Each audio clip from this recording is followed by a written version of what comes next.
ಈ ಪೊಡ ಬಿದ್ದಿದೆಯಲ್ಲ ಅಧ್ಯಕ್ಷೆ, ಸ್ವಂತ ಭೂಮಿ ಪೊಡ ಬಿದ್ದಿರ್ತದೆ. 2012ರಲ್ಲಿ ಅದಕ್ಕೊಂದು ಅವಕಾಶ ಕೊಟ್ಟಿದ್ರು. 12 ಮತ್ತು 14 ಕೇವಲ 18 ತಿಂಗಳು. ಅದಾದ್ಮೇಲೆ ಕೆಲವು ಸ್ವಂತ ಭೂಮಿಯವರು ಸಹ ಪಡದ ಬಗ್ಗೆ ಅದಕ್ಕೆ ಅರಿವಿಲ್ಲ. ನ್ಯಾಯವಾಗಿ ತಹಸೀಲ್ದಾರರು ಅವರು ಎಲ್ಲರಿಗೂ ಅರಿವು ಮೂಡಿಸ್ಬೇಕು, ಅದು ಮೂಡಿಸಿಲ್ಲ.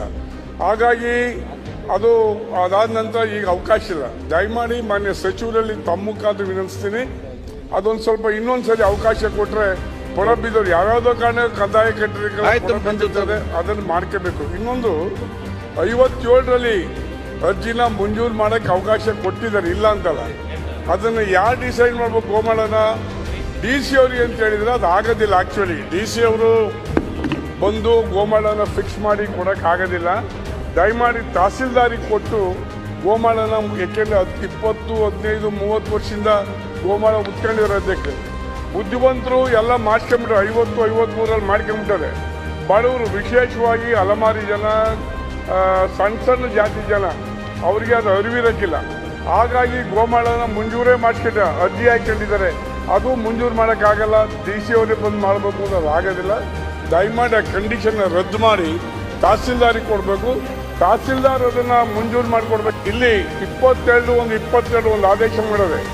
2013ರಿಂದ 2018ರವರೆಗೆ ಏನು ಮಂಜೂರು ಮಾಡಿದೀವಿ ನಾವು, ಅದು ರದ್ದು ಮಾಡಿ ಅಂತ ಹೇಳಿದ್ದಾರೆ. ಯಾತಕ್ಕೆ ಅಂತ ಹೇಳಿಲ್ಲ, ಯಾತಕ್ಕೆ ಅಂತ ಹೇಳ್ಬೇಕಲ್ಲ.